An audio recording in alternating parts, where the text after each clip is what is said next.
कभी सोचा है कि असल में हार होती क्या है?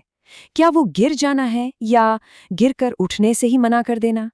आज हम ना एक ऐसे ही पावरफुल आइडिया को समझने वाले हैं जो शायद शायद सफलता और असफलता को देखने का हमारा पूरा नजरिया ही बदल दे।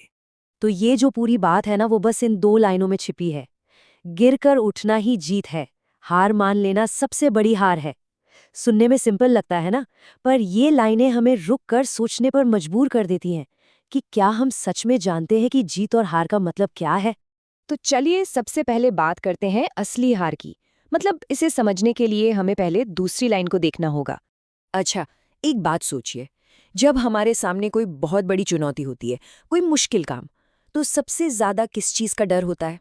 वो एक चीज जिससे हम सब, मतलब हर कोई बचना चाहता है।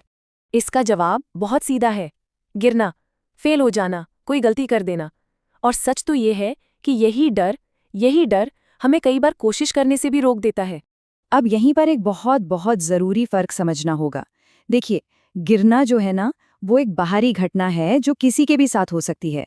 लेकिन हार मान लेना, वो एक अंदरूनी फैसला है, एक चुनाव जो हम खुद करते हैं। तो मतलब साफ है, इन लाइनों के हिसाब से सबसे बड़ी हार गिरना है ही नहीं। सबसे बड़ी हार तो वो है जब हम मान लेते हैं कि बस अब खत्म, अब कुछ नहीं हो सकता।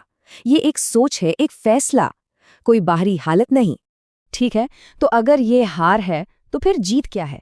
चलिए अब असली जीत को फिर से समझने की कोशिश करते हैं।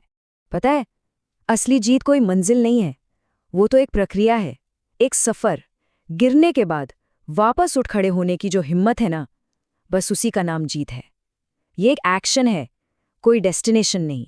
इस बात को बिल्कुल दिल में उतार लेना है कि जीत का मतलब ये बिल्कुल नहीं है कि कोई कभी गिरे ही नहीं। अरे नहीं, जीत का असली मतलब है हर बार गिरने के बाद उठने की जिद करना। जो असली ताकत है ना, वो गिरने में नहीं बल्कि उठने में है। तो अब बात आती है इस रेजिलिएंट माइंडसेट की। ये सब सुनने में तो बहुत अच्छा लगता है ना? पर सवाल ये है कि इस सोच को, इस फिलॉसफी को अपनी जिंदगी में लागू कैसे करें? चलिए, इसे 3 बहुत सिंपल स्टेप्स में समझते हैं। स्टेप 1, जो हुआ उसे स्वीकार करें। मान लें कि हाँ, एक झटका लगा है, बिना खुद को जज किए। स्टेप 2, इस बात को पूरी तरह से नकार दें कि ये अंत है, ये सिर्फ एक घटना है, नतीजा नहीं।